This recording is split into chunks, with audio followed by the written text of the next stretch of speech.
नमस्कार.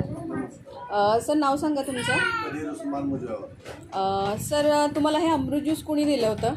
हे आमच्या बहिणीने दिलं. बहिणीने दिले होतं. बरं. काकू तुम्ही त्यांना अमृत ज्यूस जे दिलं होतं ते कशासाठी दिलं होतं?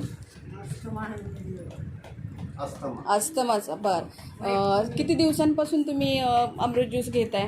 15 दिवस. 15 दिवस झाले. बरं, 15 दिवसामध्ये तुम्ही अमृत ज्यूस घेताय तर त्या अमृत ज्यूसचा तुम्हाला रिझल्ट काय जाणवला? जरा फरक आहे आता मला असते ना. बरं, आधी तुम्हाला त्रास काय होत होता? धाप लागत होती. बरं, अमृत ज्यूस तुम्ही कसं घेताय सध्या? सकाळी 15 मिली, संध्याकाळी 15 मिली. 15 मिली. बरं, ते घेतल्यानंतर आता तुम्हाला धाप लागण्याचं प्रमाण कमी आहे. कमी आलेलं आहे. बरं, बाकी त्याच्याबरोबर पोट साफ होणं किंवा हलकेपणा जाणवणं हे सगळ्या कमी गोष्टी. झालंय माझं. अरे वा, वजन कमी झाले. त्याचा काय अनुभव आला? म्हणजे वजन साधारण किती कमी झालंय?